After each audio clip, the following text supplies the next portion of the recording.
Madrid, printemps 1766. Alors que le royaume d'Espagne est traversé d'un vent de révolte contre les hausses de prix et des ministres incompétents, un groupe d'émeutiers tente de pénétrer à l'intérieur même du palais royal le jour du lundi saint. Mal leur en prend car une unité d'élite chargée spécialement de la protection de la famille royale et des institutions n'hésite pas à tirer sur la foule. Il en faudra plus pour mater la révolte et calmer les esprits, mais la révolution, elle, a été évitée. Malgré l'indignation de la population, le roi d'Espagne augmentera d'ailleurs la solde de ce régiment dès l'année suivante pour les récompenser de leur loyauté. Pourtant, cette unité aussi fidèle que sans pitié n'est pas d'origine espagnole. On l'appelle la Garde wallonne, parce que ses membres sont recrutés directement dans la partie romane des Pays-Bas espagnols ou en principauté de Liège. Pourquoi ce choix étrange ? Et pourquoi retrouve-t-on ainsi des récits de faits d'armes attribués explicitement à des Wallons, de Gibraltar à la Roumanie, en passant par le cœur de l'Allemagne, avec, à chaque fois, une admiration teintée de frayeur devant leur bravoure face aux armées adverses, mais aussi leur sauvagerie à l'égard des civils. Bienvenue dans les Chroniques de Belgique. Sur cette chaîne, nous avons souvent vu les territoires belges être traversés d'armées étrangères et ses pauvres habitants souffrir des ambitions des grandes puissances. Mais il ne faudrait pas non plus croire qu'au cours de l'histoire, les futurs Belges n'ont fait que subir les événements. Bien au contraire, beaucoup d'entre eux, singulièrement des personnalités du sud du pays, vont non seulement s'illustrer dans de nombreux conflits et parvenir au plus haut grade militaire, mais ils vont aussi laisser derrière eux une réputation qui a fait trembler toute l'Europe durant plus de 500 ans.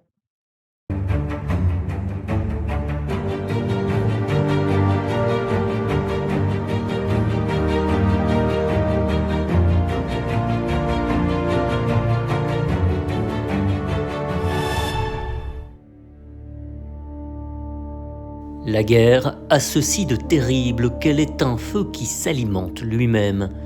Mais dans le cas des Wallons, pour retrouver le foyer de l'incendie, sans doute faut-il remonter à un conflit qui ravagea leur propre terre. Au milieu du XVIe siècle, les 17 provinces des Pays-Bas, passées depuis peu par héritage sous la domination de l'Espagne, rentrent en effet en guerre civile.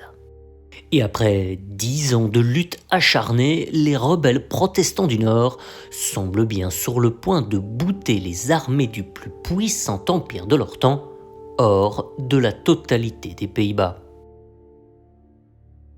Sauf que, en désespoir de cause, la couronne espagnole vient d'envoyer sur place l'un de ses plus fidèles lieutenants, un prince italien qui a vécu à la fois à Bruxelles et à Madrid, Alexandre Farnese, le duc de Parme. À la tête d'une armée de secours, il remporte une première victoire in extremis à Gembloux et parvient ensuite à pousser jusque Maastricht et Anvers, un exploit qui figera pour si longtemps les limites entre les Pays-Bas du Sud et du Nord qu'on peut encore aujourd'hui retrouver plus ou moins ce partage dans les actuelles frontières entre la Belgique et la Hollande. L'histoire aurait peut-être pu s'arrêter là, même si la guerre de 80 ans qui a opposé la monarchie espagnole aux nouvelles provinces unies du Nord est loin d'être terminée, peut-être l'incendie aurait-il pu être contenu aux Pays-Bas, mais c'était sans compter sur les envies de gloire et de richesse de certains qui vont faire de la guerre une véritable carrière. C'est notamment le cas d'un autre noble italien, commissaire général de la cavalerie de Farnese. L'ambitieux Giorgio Basta n'a aucune intention de baisser les armes. D'ailleurs, très vite, une opportunité s'offre à lui dans la nouvelle guerre qui s'ouvre à l'est de l'immense empire des Habsbourg autrichiens, les cousins de ses maîtres espagnols. Le conflit latent qui couvait entre la maison d'Autriche et les sultans ottomans vient en effet de s'embraser à nouveau. Nommé chef des armées autrichiennes contre les Turcs, Basta insiste cependant pour recruter l'essentiel de ses troupes parmi des Wallons, Comme il le dit lui-même, il est en effet convaincu que il suffise de nommer cette province et ce discours de guerre comme la plus parfaite escole des valeureux et prudents guerriers. Autrement dit, cette province est la plus parfaite école pour former des valeureux et prudents guerriers. Surtout qu'il ne recherche pas non plus n'importe quel guerrier. À cette époque, l'art militaire est en plein bouleversement depuis qu'un nouveau type de soldat a fait son apparition sur les champs de bataille, le mousquetaire. Cette infanterie, munie des derniers modèles d'armes à feu portatives, a alors déjà envoyé à la casse les fiers chevaliers en armure lourde lors des terribles guerres d'Italie et est maintenant devenu un incontournable des armées européennes. Dans l'Empire espagnol, les mousquetaires sont de surcroît souvent associés à des unités de piquiers pour former les terribles tercios, une sorte de phalange du XVIe siècle dont l'efficacité aidera considérablement l'Empire espagnol et ses alliés à s'imposer un peu partout autour du monde.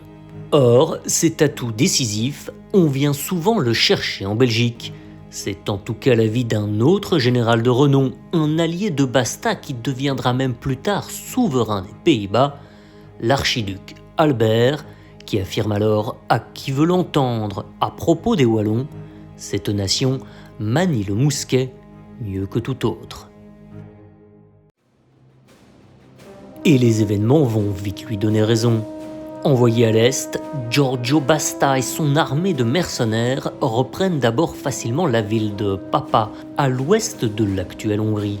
De là, ils s'enfoncent alors en Transylvanie, un territoire contesté dont le prince vient de trahir les Autrichiens. Basta va y mener une campagne particulièrement brutale pour épuiser son adversaire, mais il ne parvient à en venir à bout qu'avec l'aide d'un allié venu de plus loin encore à l'est, le prince Michel le Brave, le voïvode de Valachie, le cœur de l'actuelle Roumanie.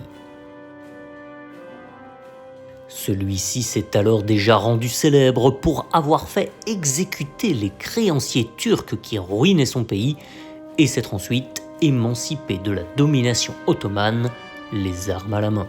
À ce moment-là, tout semble donc réussir aux conquérants roumains, mais la campagne de Transylvanie sera, contre toute attente, son tombeau, et de la pire des manières.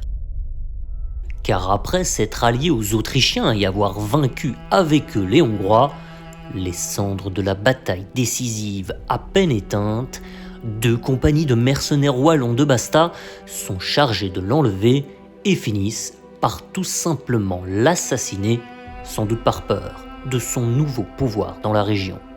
S'en suivront encore 3 années supplémentaires d'exactions en tout genre, durant lesquelles on estime que la Transylvanie perd 1/3 de sa population.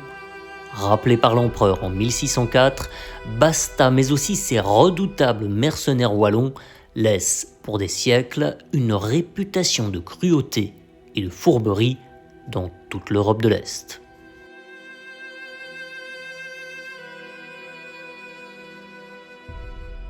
Parvenu jusqu'à Vienne et plus loin encore à l'ouest, cette réputation sulfureuse des mercenaires wallons va cependant générer des arrière-pensées bien différentes de ce côté-là de l'Europe.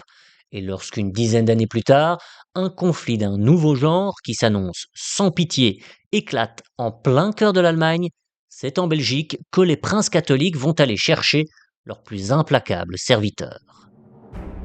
À partir de 1618, le frêle équilibre entre catholiques et protestants d'Allemagne tourne non seulement à l'affrontement politique, mais aussi en une véritable guerre de religion.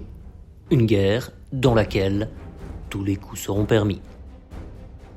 Rapidement mis en difficulté, l'empereur décide alors de confier le commandement et l'organisation de toutes les forces armées de la Ligue catholique à un Brabançon, un commandant expérimenté et surtout sans état d'âme, Jean de Tilly.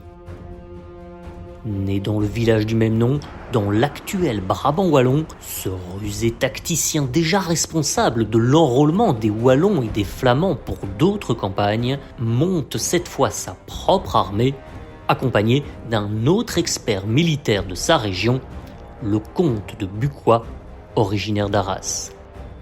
Ensemble, ils parviennent à redresser sur le fil la situation de la Ligue et même à mettre en déroute les troupes du roi de Bohême à la bataille de la Montagne Blanche. À la fin de l'année 1620, Tilly peut alors entrer à Prague, y exécuter les leaders de l'insurrection et supprimer au passage la liberté de religion. Un désastre dont la future Tchéquie mettra 300 ans à se remettre. Mais cet apparent succès impérial entraînera en réalité toujours plus de violence. Le protestantisme se sentant menacé d'anéantissement, plusieurs princes allemands lèvent en hâte d'autres armées de mercenaires, suivis des Danois, puis des Suédois. Jean de Tilly subit alors plusieurs revers mais s'acharnera jusqu'au siège de Magdebourg en 1631 où, après avoir pris la ville, il laisse ses troupes la piller et la détruire par le feu. Un massacre de plus de 20 000 civils et un événement traumatisant de plus pour les territoires allemands qui l'associeront longtemps à la cruauté des catholiques mais aussi des Wallons. Mais qui vit par l'épée finit par mourir par l'épée. Battu quelques mois plus tard et pourchassé par des Suédois avides de vengeance, de Tilly est mortellement blessé à la bataille de Rhein-am-Lech et s'éteint à l'âge de 73 ans en 1632, en laissant derrière lui un souvenir d'épouvante.